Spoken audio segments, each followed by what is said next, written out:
madaxweynaha dawladda deegaanka Soomaalida mudane Mustafa Maxamed Cumar ayaa munaasabad qada sharafeeda ku maamuusay odayaal dhaqameedkii ka kala yimid gobolada Sool, Sanaag, Cayn iyo qaybo kamida gobolka Doolo waxayna munaasabadani ka qabsantay xarunta madaxtooyada. hadima sharafeedkan oo ahayd mid saarsaraad loo soo agaasimay ayaa waxa uu horeyntii ka hadlay madaxweynaha dawladda deegaanka Soomaalida mudane Mustafa Maxamed Cumar oo sheegay inuu aad ugu faraxsan yahay kulankan isla markaasina shaaciyay in ay yeelan doonaan kulamo kale oo ay ku kala qaadan doonaan. waxaan marka ugu horeysa soo dhaweynaynaa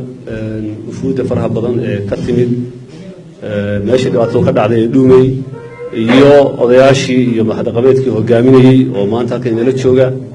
waxaan leenahay marka hore soo dhawaada magaalada Jijjiga ku soo dhawaada deegaanka Soomaaliya ku soo dhawaada dadkiina baad u timaadeen isaa ogaada dad martiye ma tihiin magaaladii baad joogtaan marka hore soo dhawaada ilaahay. marka labaad waxaan aad iyo aad uga tacsiyeenaa gari dhimashadii foosha xumeyd ee ka dhacday maaragtay halkaas oo aan ahayn mid hal mar dhacday mid soo jiitantay taariikhda aan hayo hadda muddo badan soo socotay oo runtii ayna habboonayn in saas ay u dhacdo iyadoo oo dad islaam leeyahay iyadoo dhaqameed leeyahay iyadoo siyaasiyiin leeyahay in colaad sokeeye oo dad walaalaha ka dhaxaysa ay soo jiidanto muddo inta leeg waxay muujinaysaa guul darro dhanka maaragtay hoggaanka siyaasadeed iyo maaragtay iyo hoggaanka dhaqanka labadaba. marka runtii arrin iyo hoggaanka diintaba intaba arrintaas inay soo jiidanto runtii ma ahayn colaadaha adduunka ka dhaca taa ka dhacday Dhuumay iyo tulo mid oo kaliya maaha way kuwa ka badan baa jiro ka waaweyn oo dad baan ku dhintay boqolaal sano socon jiray. colaad kastoo adduunka ka dhacdana aakhirka miis baa lagu xaliyaa miis bay ku dhamaataa dagaal kastoo adduunka jira gool buu ku dhamaada marka inay soo dhamaatay ahayd maxay u dhacday wax in la yiraahdo ma ahayn laakiin oo way dhacaan dadku way maaragtay ilkiyo carab baa isugu xigo isqalina laakiin in inta jiranto oo intaasoo maanta qof ku dhintaan runtii waa mid dhammaan ceeb ku ah maaragtay intii wax ka qaban kar lahayd oo dhan. sidoo kale madaxweynaha dawladda deegaanka Soomaalida mudane Mustafa Maxamed Cumar ayaa carabka ku dhuftay in odayaal dhaqameedkan ay saaran tahay mas'uuliyad culus taasi oo u baahan in loo dhabaraadeego isla markaasina dhabaha loogu xaadho sidii loo hirgelin lahaa wadiiqa nabadeed oo waarta. aad bal waddankan dhibaatadaas inay dhacdo ma ahayn 65 qof oo Soomaali oo walaalihii maanta meel ay naga baxaan ma joogno oo dagaal bilaabmaan iyo cidhiidhi in haynin wax loo aan iyaga garan lahayn runtii oo aan ahayn shaydaan. marka arrimaha noocaas oo kale inay soo noqdaan ma rajaynaynaa wufuudii hogaaminaysay gobasha nabadeedna way joogaan halkan iyagoo ay ka hadli doonaan iyagaa sii wadi doona wada hadalka gobashooda iyo wada hadalku inoo furan yahay wixii tala iyo maaragtay iyo wixii taageera wada garab taaganahay waxaan rajaynaynaa in nabad waarta oo soo afjarto colaadda guud halka ay ka dalato. waxaan aan warba diyaar lanahay inaan taageerno walaalaha naga gobolka Sool ee maaragtay dhibaataysan arrintan dhex martay inaad maaragtay ku tashataan taageeradana ayaan rabnaa. inaan maanta halka sheego waxaan rabaa in iyadoo aan eegayno dhibaatooyinka xagga waxbarasho ee ka jira aagaas inaan arday 30 ah iyagana waxbarasho u bixinay deegaanka Soomaali ahaan oo ardaydii oo heer jaamacadeed ardaydaas oo musliin waxay ka caawin doonaan inay la falgalaan deegaanka wax la qaybsadaan. waxay sagna geestiisa ka hadlay garaad kulmiye garaad Maxamed oo tibaaxay in gurmadkii dawladdu ay gaarsiisay goboladaasi ay dhaliyeen dhisidda gobol nabadeed. mudane madaxweyne Mustafa Maxamed Cumar madaxweyne ku-xigeenka mudane Aadan Faarax wasiirada anigoo ku hadlaya magaca ergada waa idin salaamayna waa idin mahadcelinaynaa jazaakumullahu khayr. mahadcelin kadib madaxweynaha isagoo hadda shirka soo baxay haddana safar ku jira inuu naarkana anoo waqtiga magaciisa ku hadlaya waan uga mahadcelinayaa safarkii iyo daalkii isagoo weli ka waxaysan haddana safar ku jira inuu naqaabilo taana waxaan leenahay jazaakumullah. waxayna tusaysaa baahida aad u qabto in walaaliheen ay heshiiyaan inkastoo inuu isku soo noqon doono waane iyo talo iyo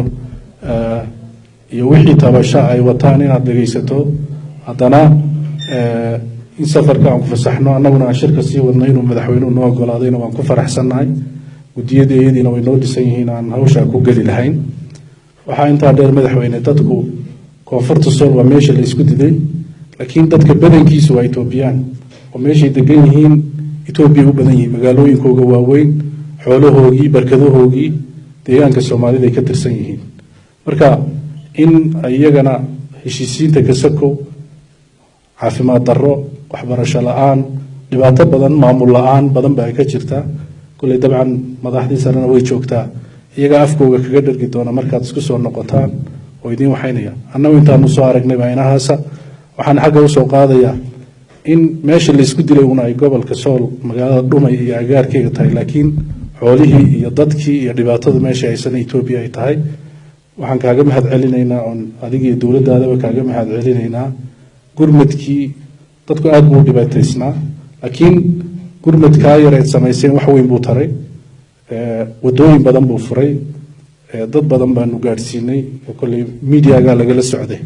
taasna way mahad celin iyo duco haweenkii iyo caruurtii iyo umulihii geedaha hoostooda ku dhalay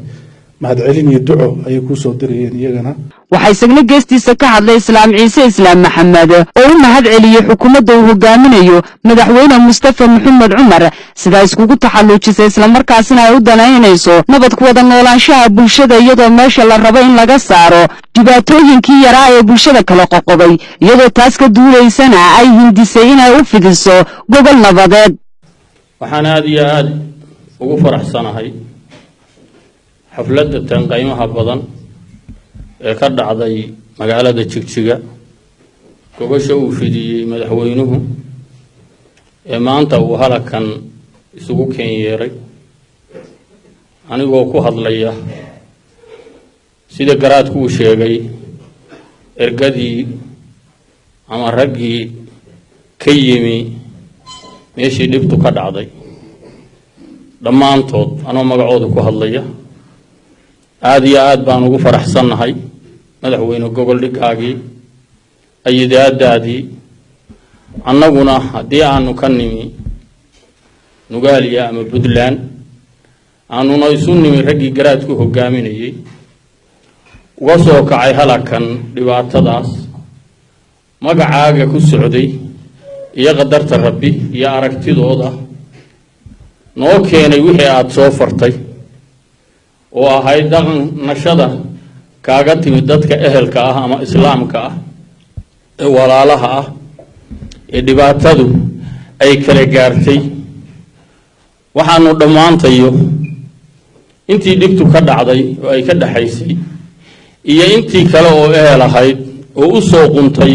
waxa ay ka qaban karto ama ay ka kari karto inay ka geysato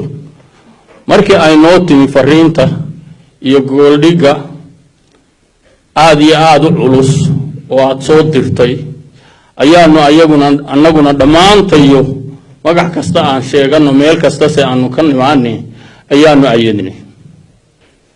sida la adligeed intii aanu maqnayn wixii meeshii ka jirtay intii la kala dejinayay iyo intii tubta la soo hayay iyo intii la soo diyaar garoobay bay ahayd wixii aad naga sugaysay inaanu kuu keeno oo aad u gogol dhigtay maanta rabnaa inaad naga guddoonti haddaba munaasabadan oo ahayd hadima sharafeed si heersaraa loo soo agaasimay ayaa waxaa halkaasi waqti fiican kula qaatay madaxweynaha dawlad deegaanka Soomaalida odayaal dhaqameedkii loo sameeyay qada sharafeedkan waxaana xusid mudan in xukuumadda madaxweynaha ka yahay mudane Mustafa Maxamed Cumar ay 30 arday oo heer jaamacadeed u ballan qaaday inay siiso deeq waxbarasho oo bilaash ah odayaal dhaqameedkii soo ajiibay gogoshan nabadeed ee madaxweynaha deegaanku u fidiyay odayaal dhaqameedkani